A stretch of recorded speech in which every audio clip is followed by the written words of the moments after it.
Hello students, welcome back to the yet another session. इस session के अंदर हम लोग करने वाले हैं सबसे पहला टॉपिक जिसका नाम है relationship between arithmetic mean, geometric mean and harmonic mean. तो what you need to do, you need to write down with me.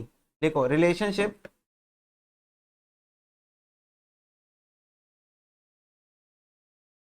Between, एक मिनट,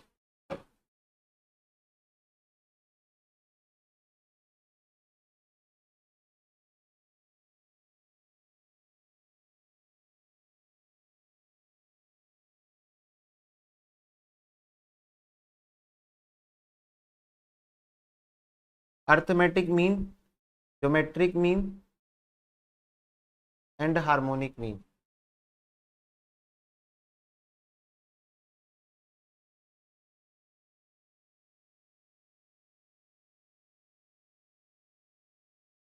लो जी, relationship between arithmetic mean, geometric mean and harmonic mean, ये हम लोगों को करना है। ठीक है, हेडिंग है ये।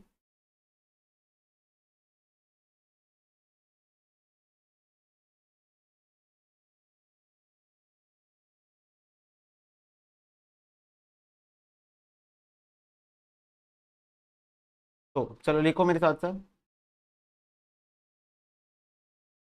arithmetic mean is greater than equal to geometric mean is greater than equal to harmonic mean.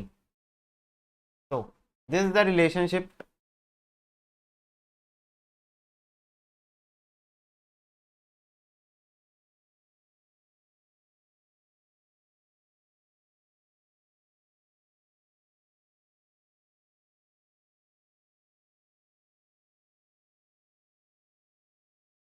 ये भाई not working.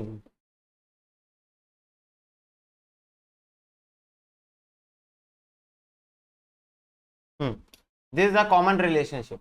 Arithmetic mean is greater than equal to geometric mean is greater than equal to harmonic mean. ये तीनों के बीच में रिश्ता होता है। तुम क्या कर सकते हो, ट्रायल एंड एरर कर सकते हो। जैसे मान लो एक नंबर ले लेते हैं हम लोग, कुछ भी 2 और 3 ले लेते हैं, लेट्स से 2 और 3। So let's find out, we are trying to prove this relationship ना। 3 ले लेते हैं, चलो। इसका अर्थमेटिक मीन निकालो, ज्योमेट्रिक मीन निकालो और हार्मोनिक मीन निकालो। चलो निकालो, फटाफट से निकालो। 4 + 3 + 2।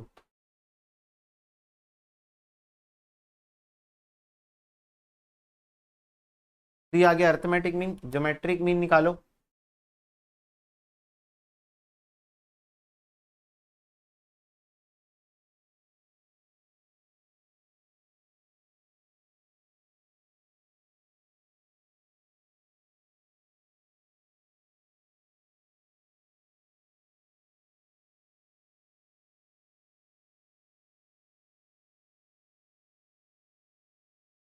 और हार्मोनिक मीन निकालेंगे।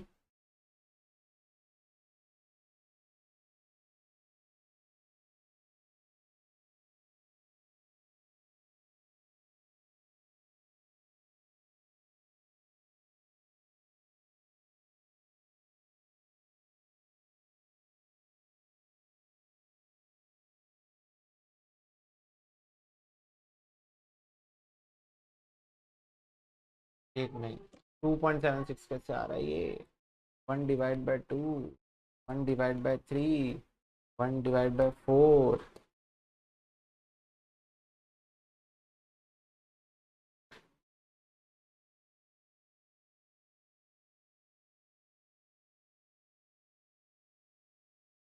आई थिंक ज्योमेट्रिक मीन कुछ गलत निकला है। ज्योमेट्रिक मीन निकालो बच्चों।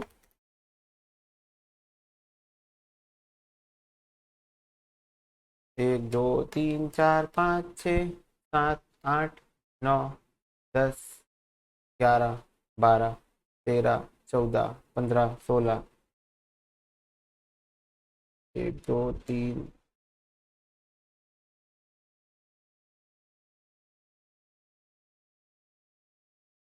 1/3 + 1।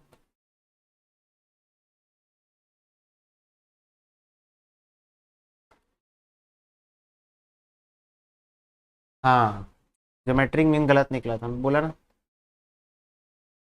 2.88 है ज्योमेट्रिक मीन। हाँ, तो ये देखो, अब एक कोई भी कॉमन सीरीज में जो तुम अर्थमेटिक मीन निकाल रहे हो वो ग्रेटर देन है ज्योमेट्रिक मीन के, और वो ग्रेटर देन है हार्मोनिक मीन के। क्लियर हो गई बात? तो तुम लोग सोचोगे भैया ये तो ग्रेटर देन हो गया ना, इक्वल टू कैसे होगा? तो अगर मैं सीरीज कुछ ऐसी लू, अब निकालो।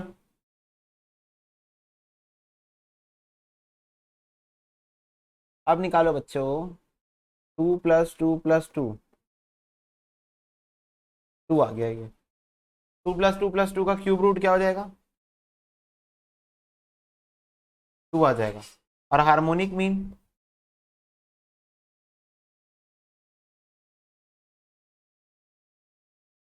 1/2,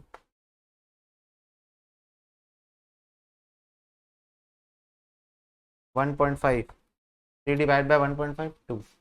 ये देखो, तो यहां पर arithmetic mean is equal to geometric mean is equal to harmonic mean आ रहा है। तो लो, इस वजह से ये इज इक्वल टू भी है। मतलब अगर तुम्हारे देखो सीरीज दो ही टाइप की हो सकती है, या तो सब सेम होंगे या तो सब अलग होंगे। और किसी टाइप की हो सकती है क्या? बताओ ना। एक सीरीज के अंदर या तो सारे नंबर अलग होंगे या तो सारे नंबर सेम होंगे। तीसरा कोई टाइप होता ही नहीं है, दो ही टाइप का हो सकता है सीरीज। हाँ, तो जब सारे नंबर इक्वल होंगे उस सीरीज के अंदर तो arithmetic mean is equal to geometric mean is equal to harmonic mean आएगा। ये ऑपरेशन आपको क्यों बताया गया? एमसीक्यू में कई बार ऐसा हो सकता है, arithmetic mean is equal to geometric mean, find harmonic mean बोल देगा। तो यहाँ पर तुम लोगों को कैलकुलेट करने की जरूरत नहीं है। तुम लोग पता चला बैठ गए भाई कैलकुलेट करने। एक रिलेशनशिप बताऊंगा तीनों के बीच का, उसको लगा के भी क्यों कैलकुलेट करना? जब मेरे को पता है कि अगर अर्थमेटिक मीन ज्योमेट्रिक मीन के बराबर है मतलब डेफिनेटली सीरीज इक्वल होगी, तो हार्मोनिक मीन भी इक्वल ही आएगा। तो यहां पर इसी के कंटिन्यूएशन में आप लोग लिखेंगे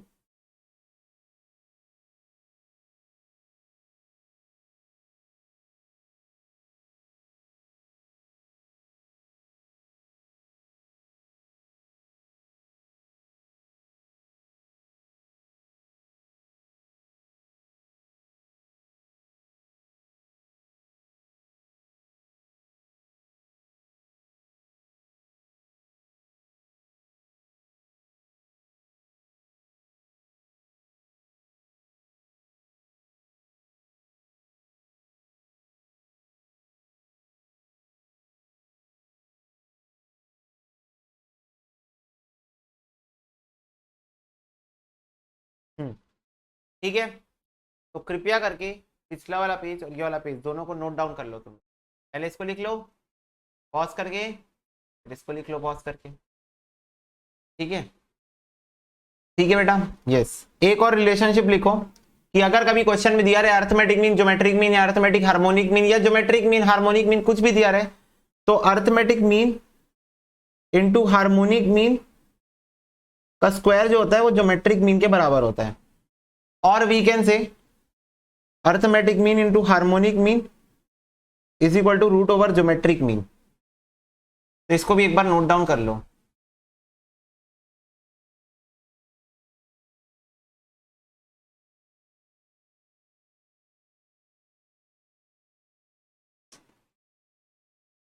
अच्छा, हाँ हाँ, एक सेकंड।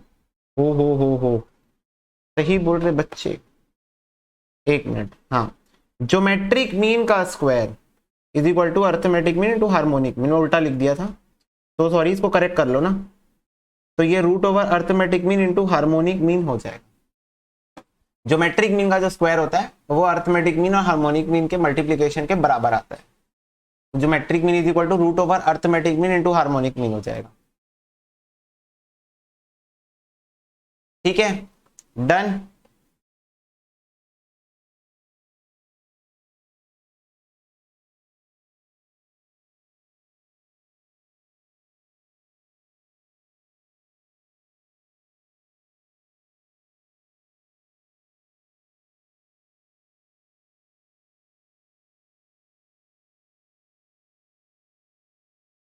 यस बच्चों, बोलो।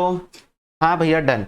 चलो अभी तो फिलहाल के लिए इतना ही रिलेशनशिप होता है तीनों के बीच में। आगे चल के जब इक्वेशन बेस्ड क्वेश्चन आएंगे तो उसके ऊपर मैं चर्चा करूंगा, उसके ऊपर ओरिजिन स्केल के बारे में बात करनी होती है। Let start with this exercise number 1, है ना। चलो स्टार्ट कर रहे हैं हम लोग। देखो, measure of a central tendency for a given set of observation measure scatterness, central location, both A और बी, नन ऑफ दीज। बताओ मेजर ऑफ सेंट्रल टेंडेंसी क्या मेजर करता है? ऑब्जर्वेशन का क्या मेजर करता है? नाम में ही आंसर है, सेंट्रल टेंडेंसी सेंट्रल लोकेशन को मेजर करता है, सेंट्रल लोकेशन को मेजर करता है। नेक्स्ट देखो, while computing the arithmetic mean from a grouped frequency distribution we assume that, जब हम लोग एक ग्रुप्ड फ्रीक्वेंसी डिस्ट्रीब्यूशन के अंदर में अरिथमेटिक मीन को कैलकुलेट कर रहे होते हैं, तब हम लोग क्या एज्यूम करते हैं? The classes are of equal length, the classes of equal frequency, all the values of a class are equal to the mid value of that class और none of this.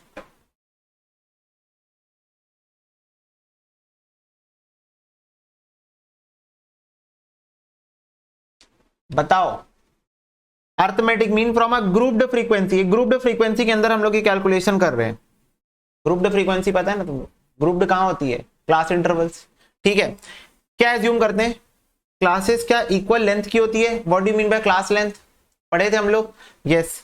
Class frequency equal तो कभी नहीं होती। Class length के बारे में बात किया एक, all the values of class are equal to the mid value of that class. A और सी में से क्या होगा बताओ?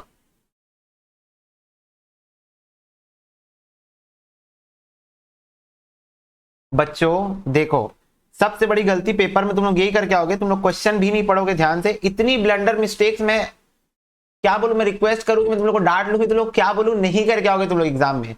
जब मैं क्लास इंटरवल दिया रहता है मेरे को, और मेरे को फ्रीक्वेंसी दिए हुए रहती है क्वेश्चन के अंदर,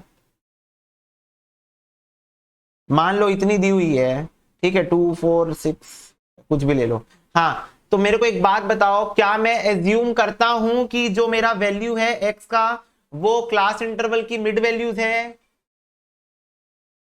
बताओ बच्चों, क्या मैं एज्यूम करता हूं अरिथमेटिक मीन निकालते टाइम कि जो भी मेरी क्लास इंटरवल दी हुई है उसकी मिड वैल्यू मेरा एक्स होगा?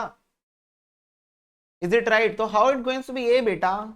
It's going to be C ना, all the values of class are equal to the mid value of that class. Mid value को ही मैं वैल्यू मान लेता हूं, मिड वैल्यू को ही मैं एक्स मान लेता हूं, एक्स मतलब वैल्यू, तो मिड वैल्यू को ही मैं क्या मान लेता हूं? उस क्लास की वैल्यू मान लेता हूं, और फिर मैं एफ एक्स निकाल लेता हूं, एफ एम निकाल लेता हूं, और फिर मैं मीन निकाल लेता हूं।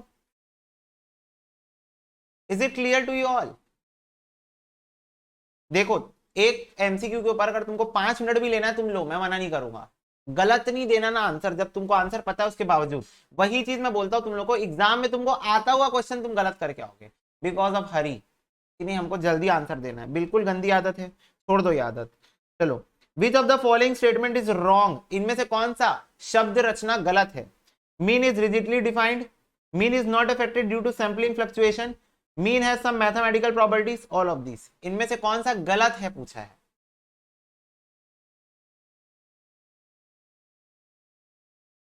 Okay let's check.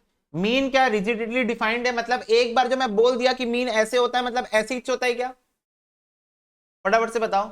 एक बार जब मैं बोल दिया कि मीन ऐसे होता है तो मीन ऐसे ही होता है क्या? तो क्या मीन एकदम रिजिड तरीके से डिफाइंड है? Yes. Mean is not affected due to sampling fluctuation. मेरे को एक बात बताओ, डेटा ऊपर नीचे होगा तो मीन को कोई फर्क नहीं पड़ेगा? डेटा में कोई चेंजेस आएंगे तो मीन को फर्क नहीं पड़ेगा? पड़ेगा। तो ये तो फॉल्स लिखा है, फॉल्स, ये गलत है, ये स्टेटमेंट रॉन्ग है। ये ट्रू है, mean has some mathematical property, true, definitely true यार, मीन में तो मैथमेटिकल प्रॉपर्टी है ही है। तो उस हिसाब से ऑल ऑफ दिस तो आंसर हो ही नहीं सकता, क्योंकि दो ऑप्शन तो ट्रू है, दो ऑप्शन ट्रू। तुमसे पूछा है कौन सा स्टेटमेंट गलत है, तो दिख गया ना आंसर, बी स्टेटमेंट गलत है, बी स्टेटमेंट गलत है। सैम्पलिंग फ्लक्चुएशन से मीन इफेक्ट होता है, ठीक है, यहाँ नॉट लिखा हुआ है, not. Next, which of the following statement is true? इनमें से कौन सा स्टेटमेंट सही है? यूजुअली मीन क्या best measure of central tendency है? मीडियन है, मोड है, geometric mean is the best measure of central tendency. तो नॉर्मली सबसे best measure of central tendency क्या होता है? तो इसका आंसर मीन होता है। पूछो क्यों? पूछो वाई? वाई भैया, बिकॉज मीन जो है वो पूरे डेटा को कंसिडर करता है for the purpose of calculation. Mean is going to consider the whole data, whole मतलब जितना डेटा है पूरे के पूरे को कंसिडर करता है for the purpose of calculation. Apart from that, median और मोड जो है वो, मीडियन जो है वो सेंट्रल वैल्यू को बस प्रायोरिटी देता है, और एक्सट्रीम वैल्यूज को प्रायोरिटी नहीं देता है, और मोड हाईएस्ट रिपीटिंग फ्रीक्वेंसी को प्रायोरिटी देता है। ज्योमेट्रिक मीन और हार्मोनिक मीन की बात करूं तो कुछ स्पेसिफिक केसेस में ही ज्योमेट्रिक मीन और हार्मोनिक मीन अप्लाई करना होता है, और वो केसेस मैं आपको इसी चैप्टर के अंत में जब क्वेश्चन आ रहे होंगे तब बता रहा होऊंगा, ठीक है। ओके, यस, तो mean is the best measure of central tendency. Fifth देखो, बोल रहा है for open and classes classification which of the following is the best measure of central tendency. तो बोल रहा है अगर ओपन एंड क्लासेस है, ओपन एंडेड है, मतलब एक्सट्रीम्स नहीं दिए हुए हैं आपको, एक्सट्रीम्स इधर से इंफिनिटी चला गया, उधर से भी इंफिनिटी चला गया, तो सिचुएशन में आप क्या कर सकते हो। तो भाई इस सिचुएशन में arithmetic mean, geometric mean, median और मोड कौन सा बेस्ट मेजर है। तो मेरे को एक बात बताओ, वो मेजर जिसको एक्सट्रीम वैल्यू से कोई फर्क नहीं पड़ता, क्या वही बेस्ट मेजर होगा यहां पर? फटाफट से बताओ, ऐसा कोई मेजर जिसको एक्सट्रीम वैल्यू से कोई फर्क ही नहीं पड़ता। बोलते भाड़ में जाए एक्सट्रीम वैल्यू, मेरे को तो बीच वाले से मतलब है। ऐसा कोई मेजर है क्या मेरे पास? है ना, मीडियन। मीडियन बोलता है मेरे को कोई फर्क नहीं पड़ता, तू तो साडी केयर नहीं करदा। एक्सट्रीम्स मीडियन को बोलते हैं ना, एक्सट्रीम्स मीडियन को ये बात बोलते हैं, क्योंकि मीडियन को कोई फर्क नहीं पड़ता है।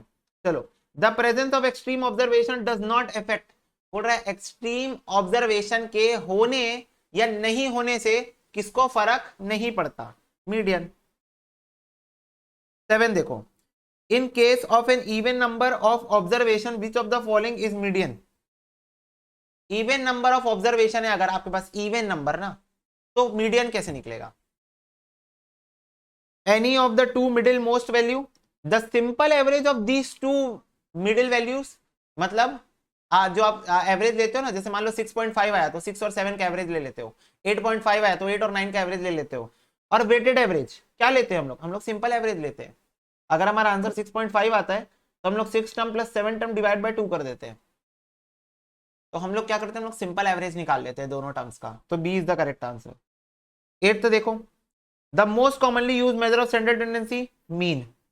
9th, which one of the following is not uniquely defined, इनमें से कौन सा यूनिकली डिफाइंड नहीं है, मतलब यूनिक मतलब एकदम स्टैटिक, यही तरीका है कभी भी निकाल लो। यूनिकली डिफाइंड, इनमें से कौन सा? क्या मीन यूनिकली डिफाइंड है? बिल्कुल है। क्या मीडियन यूनिकली डिफाइंड है? बिल्कुल है।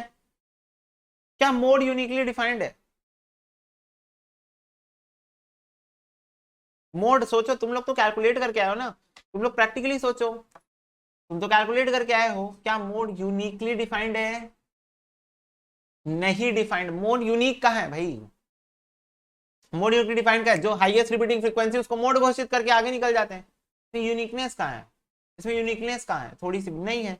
मोड है आपका आंसर, तो मैं सब में टिक क्यों कर देता हूँ, मोड आपका आंसर होगा, mode is not uniquely defined.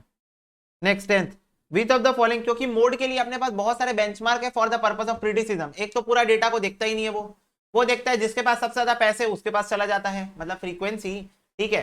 तो एकदम मतलब भाई क्या गोल्ड डिगर हो क्या आप मोड को मैं बोल रहा हूँ, जिसके पास सबसे ज्यादा फ्रीक्वेंसी उसके पास भग जाता है, तो it is not uniquely defined, and that's why this is the not comes under the best measure of central tendency also, उसमें से भी ये काउंट नहीं होगा।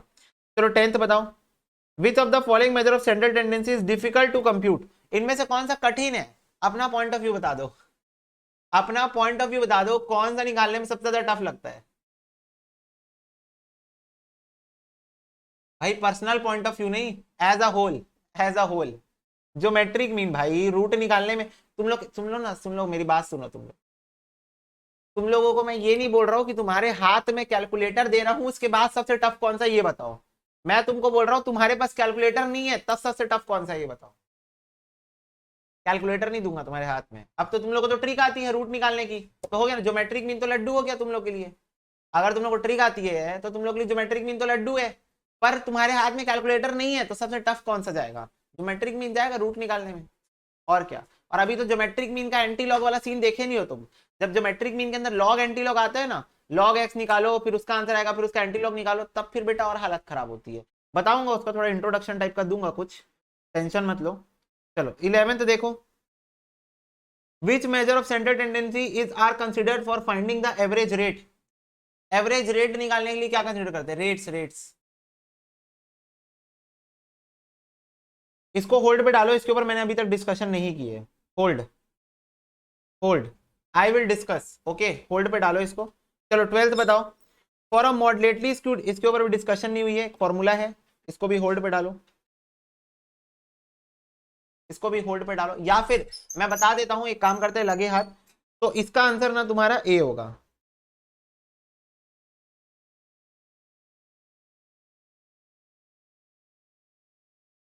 अब इसको एक काम करो, यहां पर लिख लो,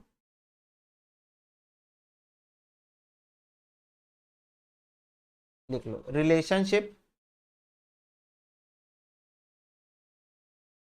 बिटवीन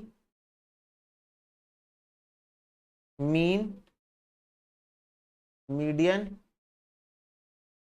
एंड मोड, ऐसे करके लिख लो कि मीन मीडियन मोड के बीच में क्या रिलेशन है। इसको अगर मैं सिंप्लीफाई में लिखूं ना, तो mean minus mode is equal to 3 mean minus 3 median, तो ये हो जाएगा 3 median minus 2 mean is equal to mode.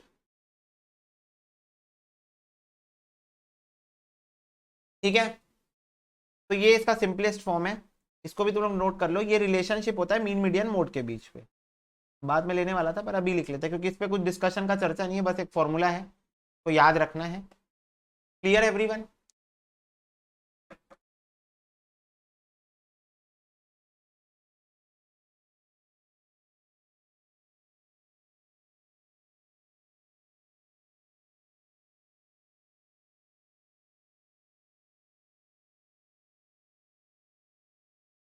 Yes भैया yes, we are clear with this, okay. तो इसका आंसर ए हो जाएगा, अब इसको होल्ड से हटा दो, इसका आंसर क्या आ जाएगा, ए आ जाएगा। ठीक है, 3 median minus 2 mean is equal to mode होता है। चलो 13 देखो, weighted average are considered when, weighted average कब कंसिडर करते हैं, मैं जब करवा रहा था तब बताया था, weighted average when we are going to consider. पढ़ो ऑप्शंस, पढ़ो बच्चों, तुम लोग हर ऑप्शन तुम लोग पढ़ो 10 15 20 second.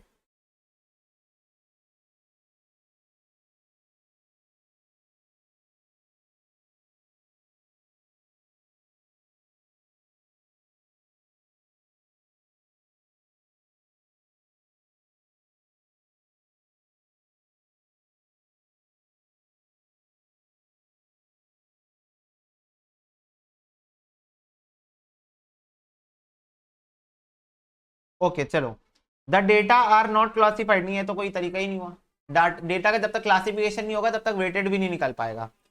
The data are put in the form of grouped frequency distribution, अच्छा तो मतलब जब मैं ग्रुप्ड फ्रीक्वेंसी यूज कर रहा हूं तो मैं हमेशा वेटेड यूज करता हूं क्या? हाँ, weighted average are considered when, तो क्या हमेशा ग्रुप्ड फ्रीक्वेंसी में मैं वेटेड ही निकालता हूं? मुझे तो नहीं लगता। ग्रुप्ड फ्रीक्वेंसी में तो अर्थमेटिक मीन भी निकलता है, ज्योमेट्रिक भी निकलता है, हार्मोनिक, जो निकलवा लो वो निकाल देता हूं मैं तो।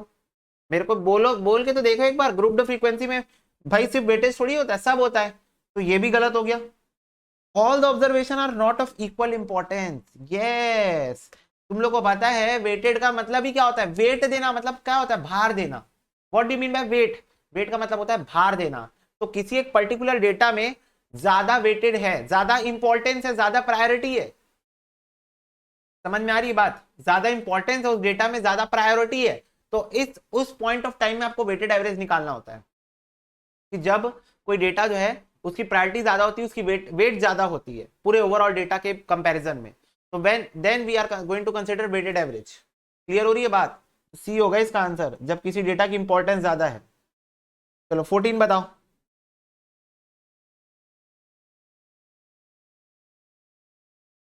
14 बच्चों 14,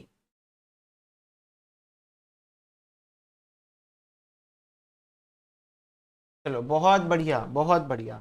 विच of the following result hold a set of distinct positive observation. अब जितने भी बच्चे घर में जहां पर भी बैठे हो, प्लीज अपने आप को एक थप्पड़ मारो ऐसे करके, देखो मैं धीरे मारो, तुम लोग जोर से मारना। जिन लोगों ने आंसर ए दिया है, जिन लोगों ने आंसर ए दिया है, फटाफट से, बेटा पनिशमेंट जरूरी है। देखो I am not present there, तुम लोग रिकॉर्डेड क्लासेस देख रहे हो, मैं तुम्हारे सामने नहीं हूं, फिर भी अपने आप को सेल्फ पनिशमेंट देना बहुत जरूरी है। जिन लोग ए आंसर टिक किए, आई थिंक तुम लोग देखे नहीं, there is a game plan, देखे नहीं क्या? डिस्टिंक्ट मतलब क्या होता है बेटा? डिस्टिंक्ट मतलब हम दोनों हैं अलग अलग, हम दोनों हैं जुदा जुदा। और मैं अभी अभी शायद कुछ लिखवा के गया था यहां से, if the items are different then we can say arithmetic mean is greater than geometric mean is greater than harmonic mean. क्या मैं अभी अभी यहां से लिखवा के गया था? हाँ भैया हाँ। और भैया हम लोगों की प्लानिंग चल रही थी गजनी मूवी बनाने की, तो हम लोग उसी की प्रैक्टिस कर रहे। ओ ऐसे पहले बताते ना यार, तो फिर मैं नहीं बोलता थप्पड़ मारने पर, अब तो मार लिए होगे स्लैप, क्या कर सकते हैं। इसका आंसर है C, arithmetic mean is greater than geometric mean is greater than harmonic mean, because these are distinct positive observations. Different positive observations में आंसर क्या आएगा? ये वाला आएगा, सी वाला। ठीक है भैया, चलो 15 वाला बता दो। When a firm register both profit and loss, hold hold. 16 बताओ। Quartile are the value dividing a given set of observation into. Quartile एक गिवन सेट ऑफ इंफॉर्मेशन को कितने हिस्सों में बांट देगा? 2 हिस्सों में बांट देगा, 4 हिस्सों में बांट देगा, 5 में बांट देगा, किसी में भी नहीं बांटेगा, 4 हिस्सों में बांट देगा क्वार्टर। 17 बताओ। Quartiles can be determine graphically using, याद करो इस चैप्टर का पार्ट नहीं है ये पिछले चैप्टर का पार्ट है, थ्योरेटिकल डिस्ट्रीब्यूशन का पार्ट है। याद करो कौन सा ग्राफ था जो मीडियन या पार्टीशन वैल्यूज कैलकुलेट करने में यूज होता था? ऑगिव। ऑगिव इज द ग्राफ जो कि मीडियन या पार्टीशन वैल्यूज को निकालने में यूजफुल होता है। चलो 18 बताओ। Which of the following measure process mathematical property, तो इनमें से कौन सा कैलकुलेशन ऐसा है जिसके अंदर मैथ्स यूज हो रहा है? Arithmetic mean, geometric mean, harmonic mean, कौन सा ऐसा है जिसके अंदर मैथ्स का यूज हो रहा है? प्लस माइनस डिवाइड मल्टीप्लाई, सब में भाई, सब में यूज हो रहा है। प्लस माइनस डिवाइड मल्टीप्लाई तो सब में यूज होता है। यस। चलो 19 बताओ बच्चों, 19 बताओ। Which of the following measure satisfy a linear relationship between two variable. A linear relationship between two variable कौन सेटिस्फाई करा सकता है? मतलब सिंपल शब्दों में, मैं सुनो मेरी बात, हिंदी भाषा में सुनो, इंग्लिश में तुम लोग थोड़ा। इनमें से कौन सा मेजर है जिससे मैं कंपेयर कर सकता हूँ दो डेटा को? इनमें से कौन सा मेजर ऐसा है जिससे मैं दो डेटा को कंपेयर कर सकता हूँ? बोलो बच्चों।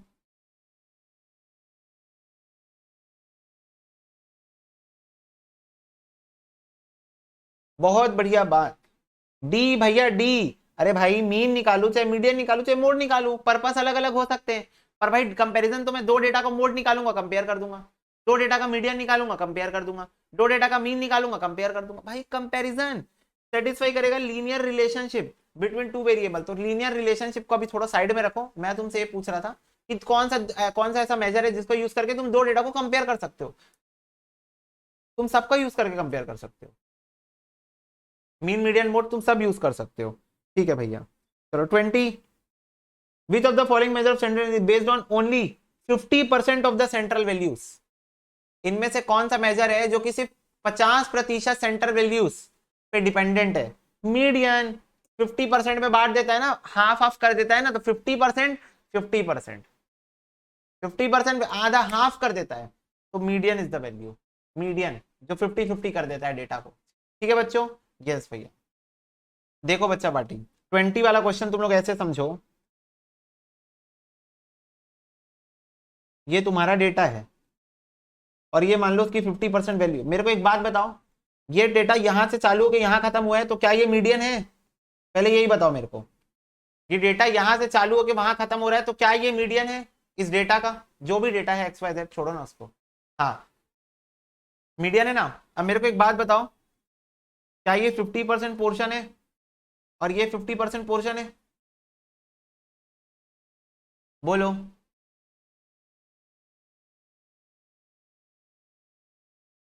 यस। तो मैं तुमको बोला 1 2 3 4 5 6 7 8 9, ये इस डेटा है, ये वाला ये डेटा है, ठीक है। और मैं क्या किया, मैं इतना पोर्शन गायब कर दिया और मैं तुम लोग को बता दिया कि ये 50% डेटा है, ये 50% डेटा है, और मैं बाकी के आगे के पोर्शन को गायब कर दिया।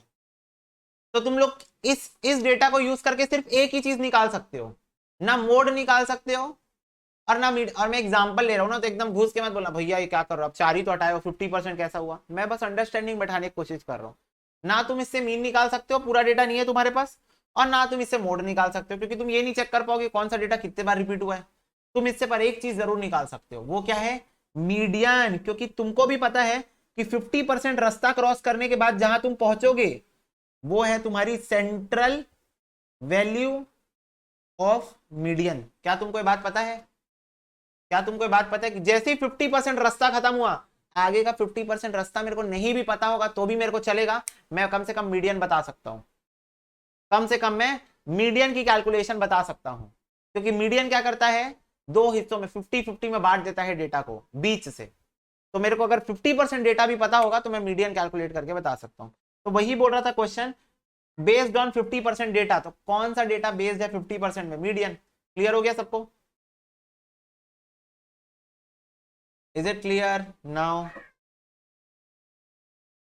यस। चलो अब जो होल्ड पे डाले थे उसके अब हम लोग लिख लेते हैं। अब एक्सरसाइज हमारी खत्म हो गई है, तो एक बार हम लोग वो होल्ड पे डाले थे उसको लिख लेते हैं। ठीक है बच्चों? यस भैया। चलो लिखो यहाँ पर।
ठीक है, बस इतना ही लिख लो।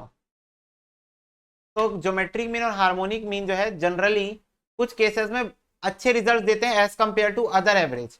मतलब अदर एवरेजेस को तुम साइड में रख दो, उसके अलावा तुमको ज्यादा बेटर रिजल्ट देते हैं ज्योमेट्रिक मीन हार्मोनिक मीन कुछ केसेस में। तो वो केसेस है ज्योमेट्रिक मीन जब परसेंटेज में डेटा है, एवरेज में डेटा है और रेट्स के बेसिस पे डेटा है तो ज्योमेट्रिक मीन। और हार्मोनिक मीन किस केसेस में? Time, speed, rates, prices etcetera.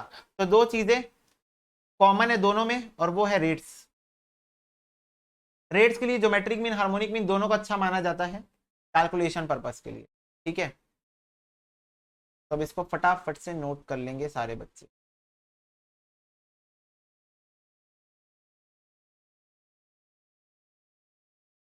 हो गया? ओके भैया। चलो अब देखो यहां पर क्या क्या होल्ड पे डाला हुआ था। इधर से तो कुछ भी नहीं था, दो है, ये लो। चलो 11th वाले का आंसर बता दो, 11 नंबर का आंसर बता दो।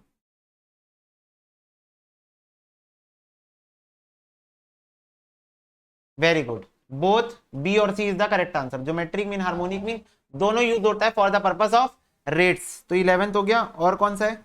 हाँ ये बताओ, 15th नंबर बताओ। 15th नंबर बताओ। When a firm register both profit loss, which of the following measure of central tendency cannot be considered? Cannot be considered.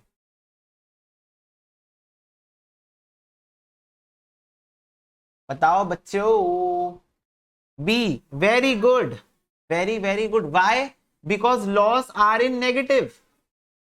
and we are not supposed to find root in any negative value.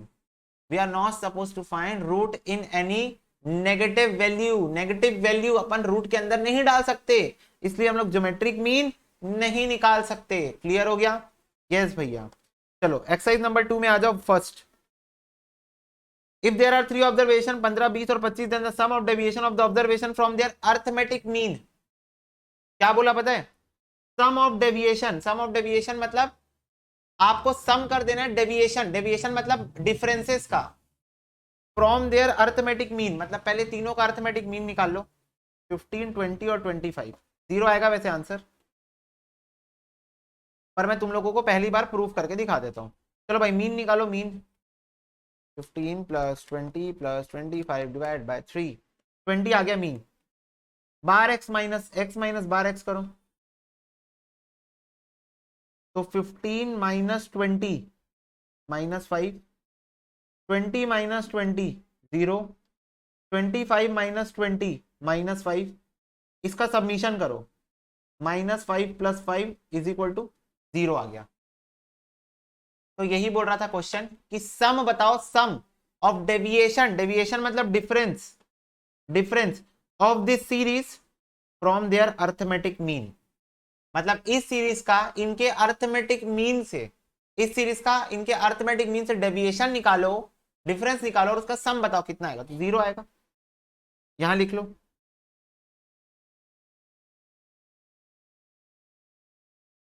The sum of deviation from of any series from their arithmetic mean is 0. ये 0 ही होगा. तुम कुछ भी try कर लो, तुम कोई भी सीरीज में ट्राई कर लो, 0 ही होगा. Sum of deviation of any series from their arithmetic mean is going to be 0 at any cost. ठीक है बच्चों? ओके, इसका आंसर हो गया ए. सेकंड का आंसर बताओ. Median of the following observation. इस ऑब्जर्वेशन का मीडियन बताओ. 6 है. 6 तो 6 प्लस 1 अपॉन 2 कितना हो जाएगा? ये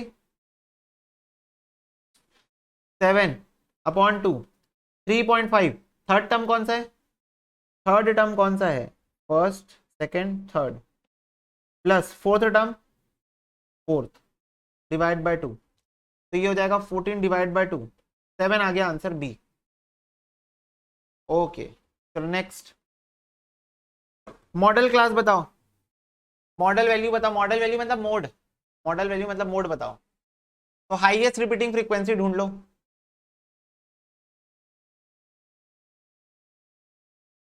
एक ही है 10. बी आंसर हो गया. Fourth, geometric mean of the number. Geometric mean of the number 8, 24 और 40. चलो इसको मैं करके बताता हूं.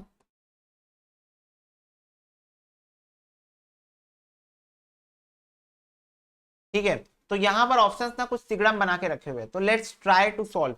मेरे पास एक 8 है. 8 5 जा 40 होता है, पता है तुम लोगों को, और 8 3 जा 24 होता है. हाँ भैया पता है. तो मैं 8 को तो 8 लिख देता हूँ एज इट इज. 24 को मैं लिख देता हूँ 8 3 जा 24. क्यूब रूट रहेगा ना, 3 नंबर है तो क्यूब रूट रहेगा. और इसको मैं लिख देता हूँ 8 5 जा 40. तब बताओ क्या मैं इसको ऐसे लिख सकता हूँ? Let me highlight this also.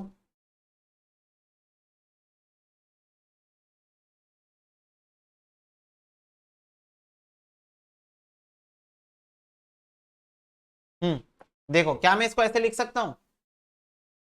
बोलो ना बच्चों. हाँ.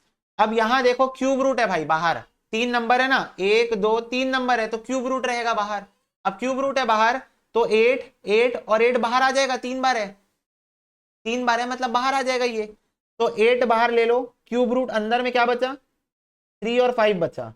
तो 8 बाहर, अंदर में क्यूब रूट 5 3 जा 15.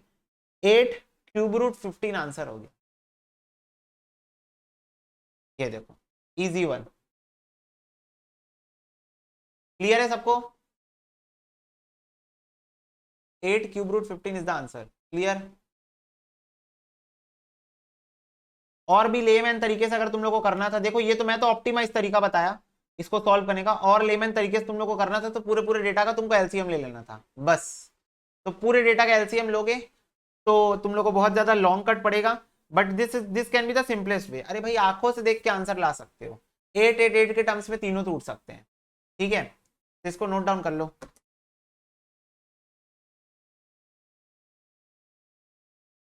नेक्स्ट, हार्मोनिक मीन बताओ इस डेटा का।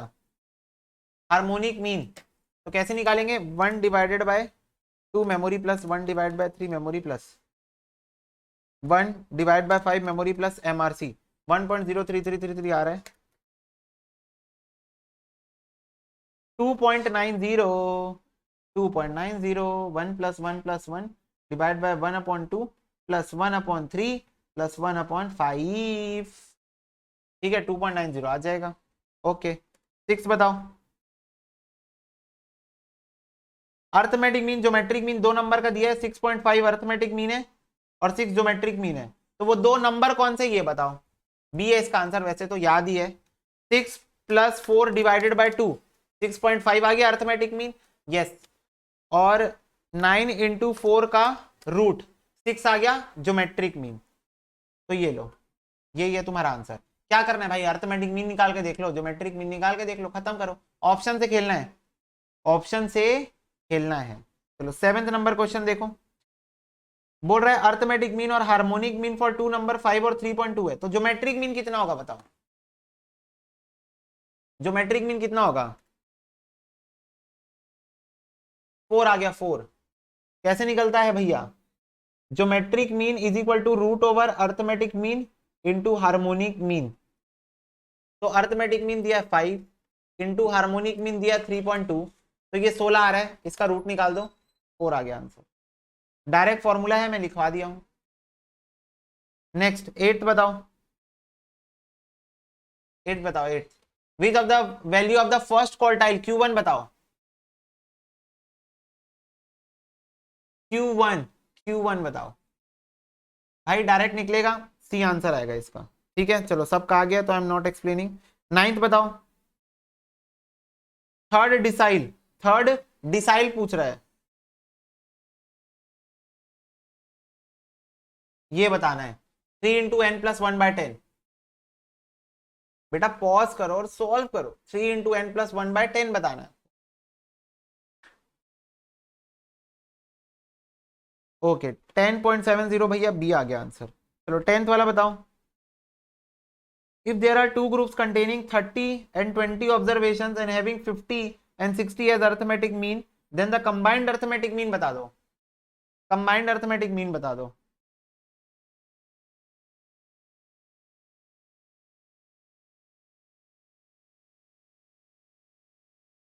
लो जी, ऐसे निकलेगा ये। हाँ भैया, तो कितना हो जाएगा? 50 × 30 memory plus 20 × 60 memory plus MRC 2700 divided by 50, 54। C answer, C answer है बच्चों, 54 कंबाइंड मीन। नेक्स्ट 11th बताओ। Average salary of a group of unskilled worker 10,000 है and group of skilled worker 15,000 है, कंबाइंड सैलरी 12,000 है, then what is the percentage of skilled workers. तो ये वाला question मैं बताता हूं।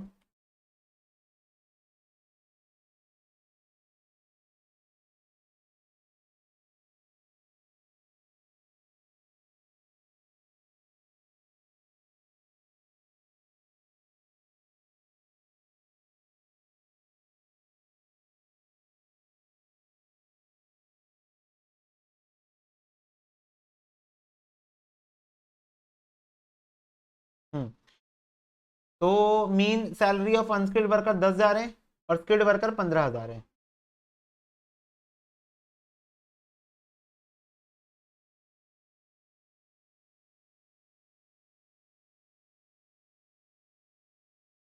और कंबाइंड मीन आपको दिया हुआ है कितना? 12 दिया है ना? यस, 12,000। आपको कंबाइंड कितना दिया हुआ है? 12,000।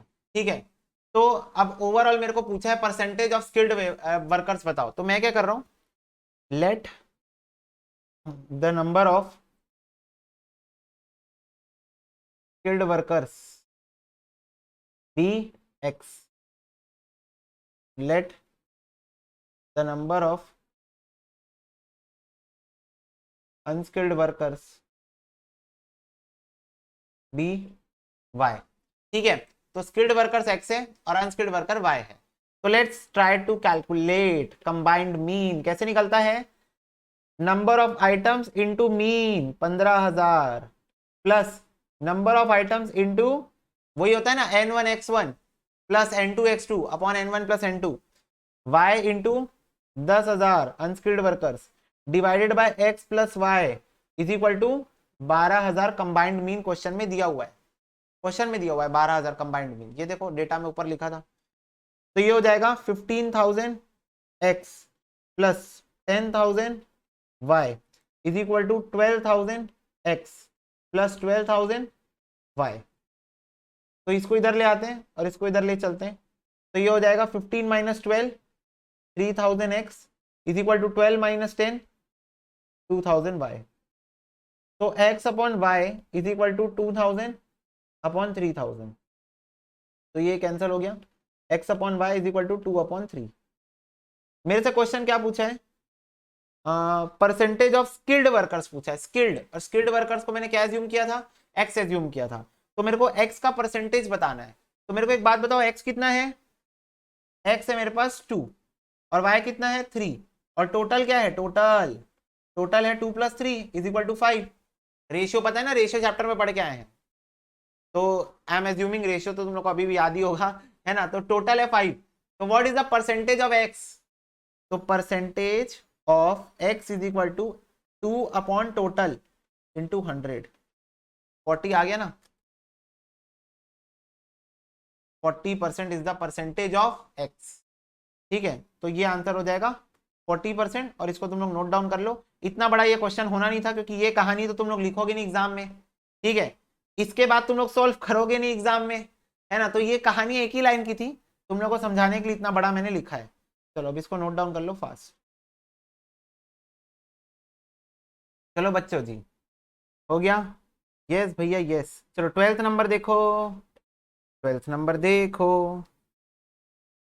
बोल रहा है if there are two groups with 75 and 65 as harmonic mean and containing 15 और 13 ऑब्जर्वेशन, कंबाइंड हार्मोनिक मीन बताना है। 15 और 13 तो लिखो भाई, कंबाइंड हार्मोनिक मीन का फॉर्मूला लिखो।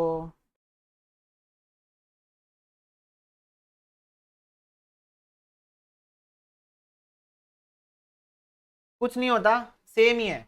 वही number of terms in one plus number of terms in two divide by number of terms in one upon harmonic mean of one plus number of terms in two divided by harmonic mean in two. That's it, वही same ही है, कुछ ऐसे अंतर नहीं है। Clear? जी भैया जी। Okay, तो यहां पर उस हिसाब से हम लोग निकाल लेते हैं। 15 observation plus 13 observation divided by 15 upon 75 plus 13 upon 65। तो कितना आ रहा है भाई, निकाल दो तो एक बार उस हिसाब से। 28 है ऊपर।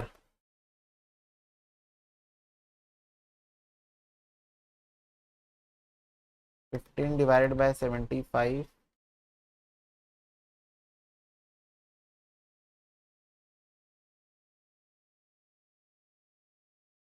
70 आ रहा है, 70 आ रहा है, 70 आ रहा है, 70। क्लियर है सबको? कंबाइंड हार्मोनिक मीन, जैसे कंबाइंड मीन होता है ऐसे कंबाइंड हार्मोनिक मीन है ये। ठीक है, ओके भैया। Next, what is the harmonic mean of 1 1 by 2 1 by 3 dot dot dot dot up to 1 by n, up to 1 by n। अब यहां पर एक कॉन्सेप्ट यूज होगा एपीजीपी का, देखते हैं तुम लोगों को याद है कि नहीं। याद है कि नहीं बताओ।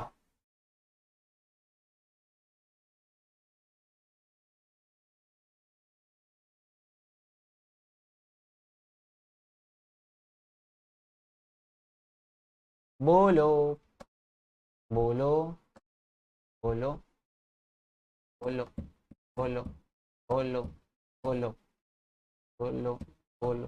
ठीक है, बहुत बढ़िया। चलो मैं भी बताऊंगा, मेरा भी कर्तव्य बनता है बताने का, बिल्कुल बनता है भैया। 1, 1/2, 1/3 अप टू 1/n।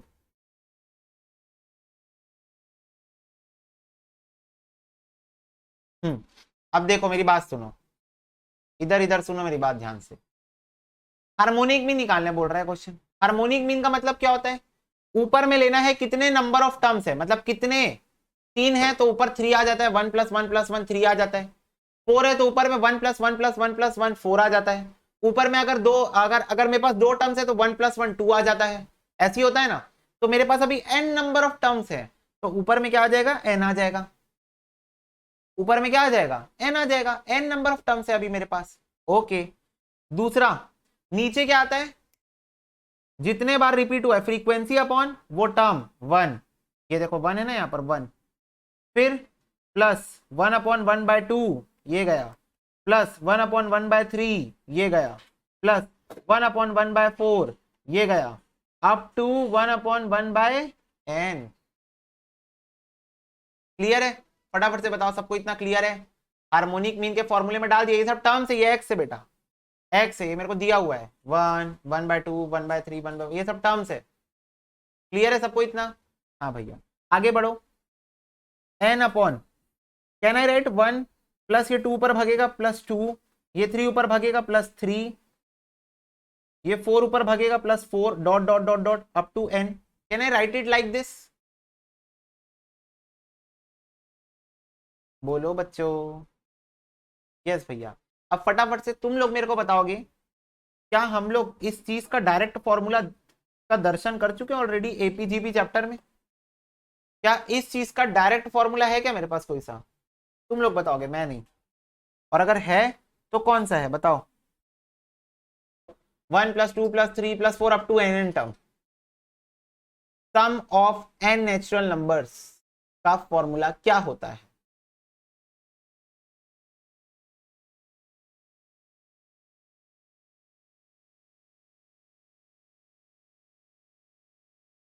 बोलो बच्चों। Sum of n natural numbers का फॉर्मूला क्या होता है बेटा? We are not studying to forget the concepts, right?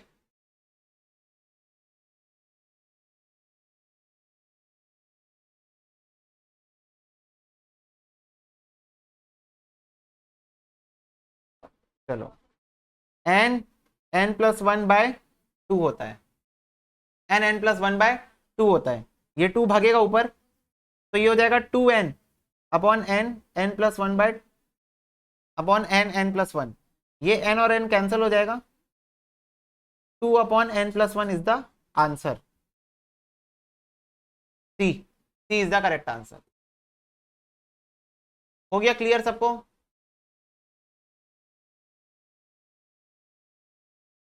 Easy, मतलब यहां पर बेटा नजरिया चाहिए था देखने का। हार्मोनिक मीन के अंदर इस डेटा को डालने का तरीका आना चाहिए मेरे को। हार्मोनिक मीन के फॉर्मूले के अंदर तो एन एन टर्म तक था, तो ऊपर में एन आ गया, नीचे में 1/टर्म +1/टर्म +1/वो टर्म +1/वो टर्म अप टू एन तक गया। फिर इसको हमने बदल दिया, तो ये हो गया सॉल्व। ठीक है, तो इसको नोट डाउन कर लो।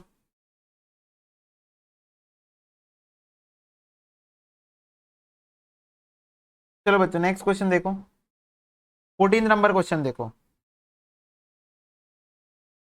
एक एरोप्लेन फ्लाई करता है A to B at a rate of 500 kilometre per hour और come back from B to A 700 kilometre per hour, तो एवरेज स्पीड बता दो एरोप्लेन की। अब मेरे को एक बात बताओ, क्वेश्चन ये नहीं बोला है कि निकालना कैसे है, arithmetic mean, geometric mean, harmonic mean, median, mode, कैसे? चलो ठीक है भाई, एवरेज बोल दिया है तो मान लेते हैं मीन निकालने बोल रहा है, पर कौन सा मीन निकालू? अर्थमेटिक मीन निकालू, ज्योमेट्रिक निकालू, हार्मोनिक निकालू? मेरे पास तो तीन तीन तरीके हैं मीन निकालने के, मेरे पास 3 तरीके हैं। तो क्या मैंने आपको ऑलरेडी बता दिया है कि आप कौन सा मीन यूज करोगे, कौन सा सुटेबल मीन होता है? हार्मोनिक मीन के अंदर देखो स्पीड और टाइम, स्पीड और टाइम, तो यहां पर यूज होगा बिना बोले, क्वेश्चन में यहां पर यूज होगा हार्मोनिक मीन। तो आप लिखोगे 1+1 डिवाइडेड बाय 1/500 प्लस 1/700। क्लियर है? हाँ भैया, चलो।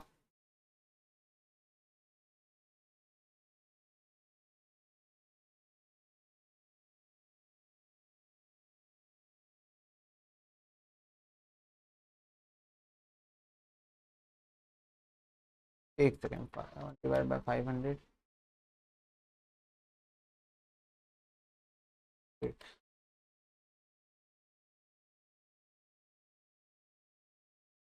तो ये आ रहा है 583, 583। तो बी आंसर है, 583.33 किलोमीटर। क्लियर है सबको?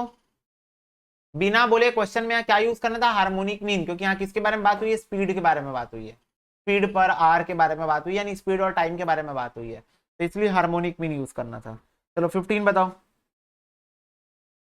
If a variable assume the value 1 2 3 up to 5 with the frequency 1 2 3 up to 5, then what is the arithmetic mean? What is going to be the arithmetic mean?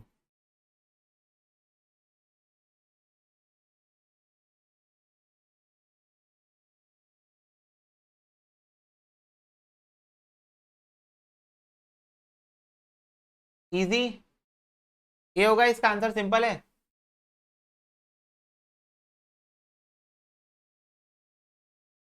बोलो।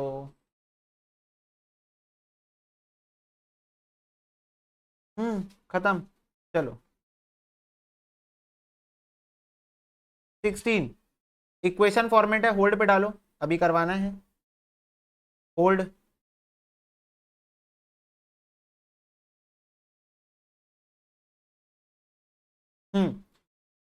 जो 19 देखो, ये भी hold करो। 19 geometric mean of x 10 है, geometric mean of y 15 है, geometric mean of x y बता दो, geometric mean of x y बता दो। 19 नंबर क्वेश्चन।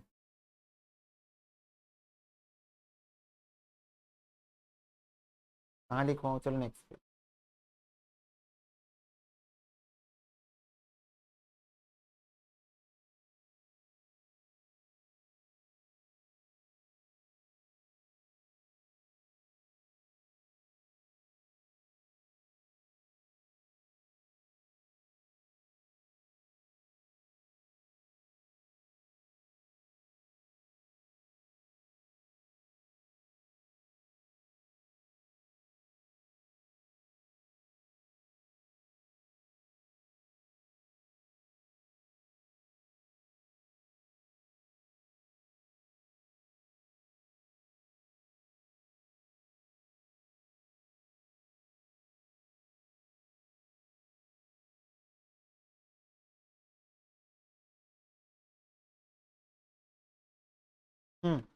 अगर आपको कभी क्वेश्चन में ज्योमेट्रिक मीन ऑफ एक्स दिया रहेगा और ज्योमेट्रिक मीन ऑफ वाई, या फिर जो एक्स वाई जेड दिया हुआ है, तीन सीरीज, इसमें ज्योमेट्रिक मीन ऑफ एक्स दिया हुआ है, वाई दिया हुआ है, तीनों रिलेटेड है, तो आप क्या कर सकते हो, सिंपली दोनों को मल्टीप्लाई करके तीसरे को निकाल सकते हो। तो यहाँ पर भी ज्योमेट्रिक मीन ऑफ एक्स और वाई दोनों को मल्टीप्लाई करके आप क्या निकाल सकते हो, geometric mean of x y निकाल सकते हो। Is it clear to you all?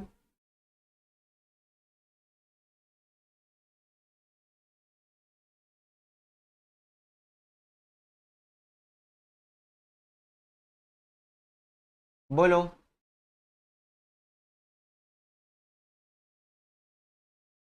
इसको लिख लो, ठीक है। जेड वाले की बात बेटा मैं ये कर रहा था कि बाई चांस मान लो आपको रिलेशनशिप डिफाइंड है, X Y is equal to Z, या X upon Y is equal to Z, ऐसा टाइप का कुछ रिलेशनशिप डिफाइंड है, और अगर आपको क्वेश्चन बोल रहा है ज्योमेट्रिक मीन ऑफ एक्स दिया है, ज्योमेट्रिक मीन ऑफ वाई दिया है, और पूछ रहा है ज्योमेट्रिक मीन ऑफ जेड बता दो, ये दोनों गिवन है, तो आप क्या करोगे, ज्योमेट्रिक मीन ऑफ एक्स को मल्टीप्लाई कर दोगे ज्योमेट्रिक मीन ऑफ वाई से, तब आपको ज्योमेट्रिक मीन ऑफ जेड मिल जाएगा बिकॉज ऑफ दिस रिलेशनशिप। और same things applies to here, geometric mean of x upon geometric mean of y is equal to geometric mean of z. ठीक है, तो ये मैं जेड वाला ये बोल रहा था, इसको भी नोट डाउन कर लो, एक काम करो।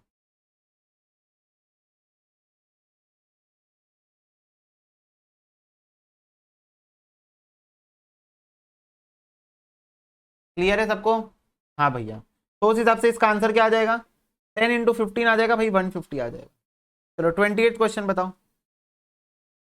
If arithmetic mean geometric mean 10 observation 15 है, तो हार्मोनिक मीन कितना होगा ये बताओ। Arithmetic mean is equal to geometric mean है, तो 100% it is going to be equal to harmonic mean 15 होगा आंसर। तो वही मैं बोला कि इस टाइप के क्वेश्चन में अपना टाइम वेस्ट करने से बेटर है हम लोग को एक रिलेशनशिप भी पता है, क्या पता है, ज्योमेट्रिक मीन का square is equal to arithmetic mean into harmonic mean होता है। हम लोग इससे भी निकाल सकते हैं आंसर, पर क्यों टाइम वेस्ट करें, हम लोग को पता है जब अर्थमेटिक मीन ज्योमेट्रिक मीन के बराबर हो गया है तो पक्का हार्मोनिक मीन भी बराबर ही होगा, इसलिए हम लोग सीधा सी टिक करके आगे बढ़ेंगे। बच्चे बोल रहे भैया ये नोट नहीं किया हमने, कर लो बेटे। ओके बच्चा पार्टी, चलो अब आ रहे हैं हम लोग नेक्स्ट कॉन्सेप्ट के ऊपर।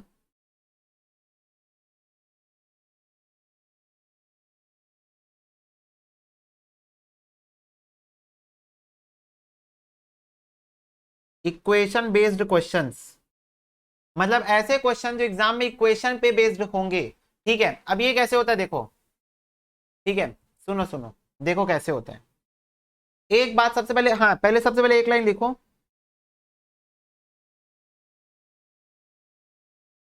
All the three central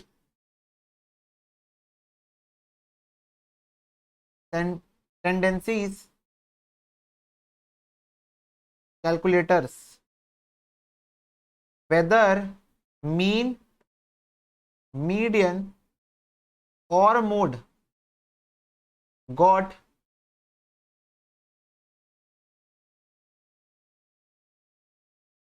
sensitive of scale as well as origin, that is they got affected by scale as well as origin। Change in लिखो, change in scale as well as origin. तो सबसे पहले तो ये एक statement लिख लो, फिर बताता हूं मैं क्या बोल रहा हूं।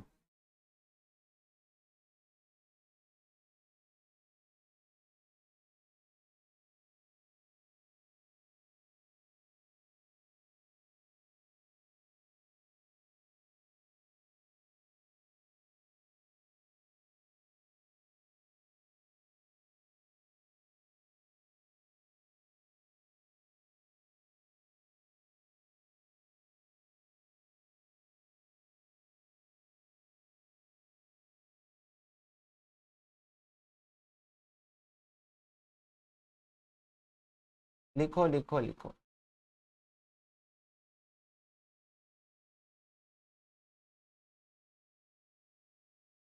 पहले लिख लो ना फिर समझाऊंगा।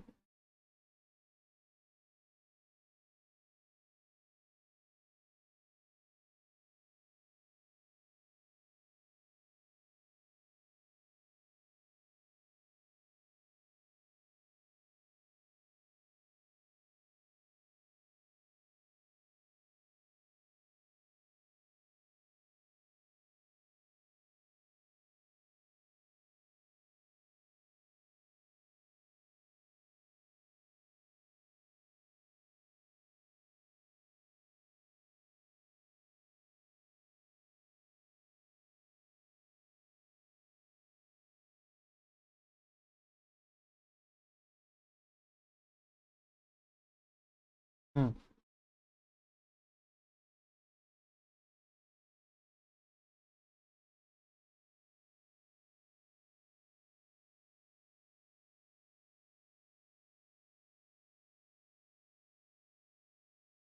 ओके बच्चों, तो little bit explanation on this topic, what do you mean by scale और ओरिजिन। तो let me tell you guys, साथ साथ में लिख भी लेना तुम लोग,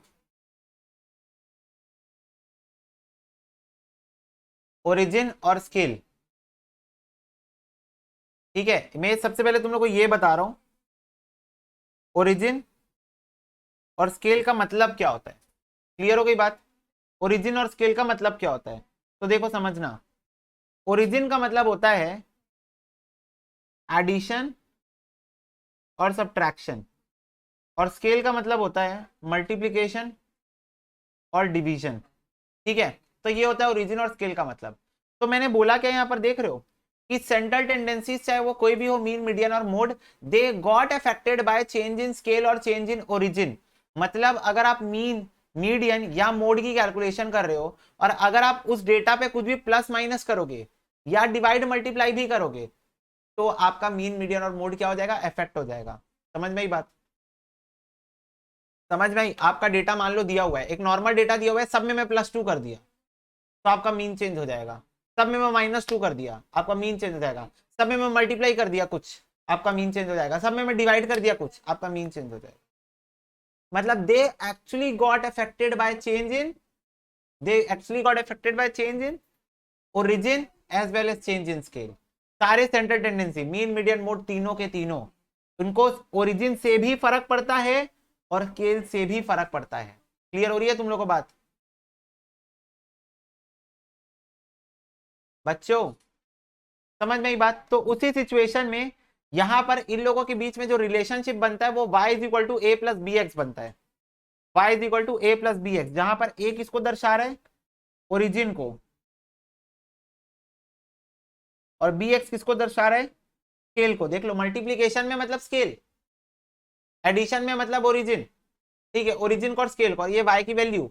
तो ये जो इक्वेशन बनता है y is equal to a plus b x, उसका जो इंटरप्रिटेशन होता है वो ये होता है कि अगर आपको कभी क्वेश्चन में दे दिया मीन ऑफ एक्स दे दिया, और ये इक्वेशन ही पकड़ा देगा आपको सीधा क्वेश्चन, अब बोलेगा मीन ऑफ वाई निकालो, आपको कुछ नहीं करना है, ए प्लस मीन ऑफ एक्स कर देना है।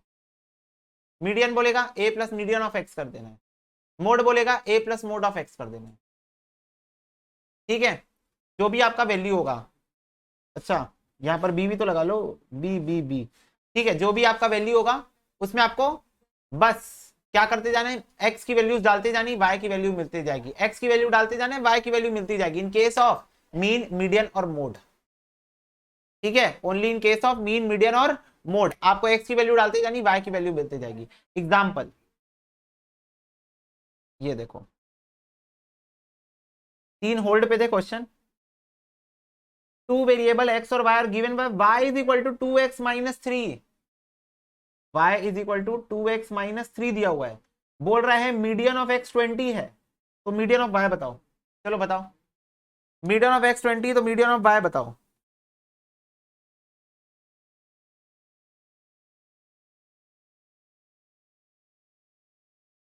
Very very good, 37। कैसे आएगा?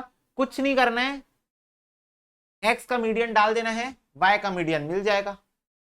x का मीडियन डाल देना है, y का मीडियन मिल जाएगा। गायब कहाँ हो गया? मैं तो एरो बनाया था।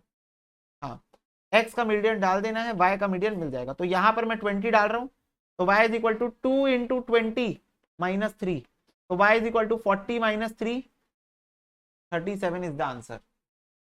37 is the answer, simple. x की वैल्यू डालो, y की वैल्यू बाहर आ जाएगी बेटा। क्लियर हो गई बात? हाँ, चलो 17 बताओ। बोल रहे हैं if the relationship between two variable u and v are given by 2u v plus 7 is equal to 0, and if the arithmetic of u is 10, the arithmetic mean of v क्या होगा? तो सबसे पहले एक बात हमेशा याद रखना, जब भी आपको इक्वेशन का जो फॉर्मेट है, नोट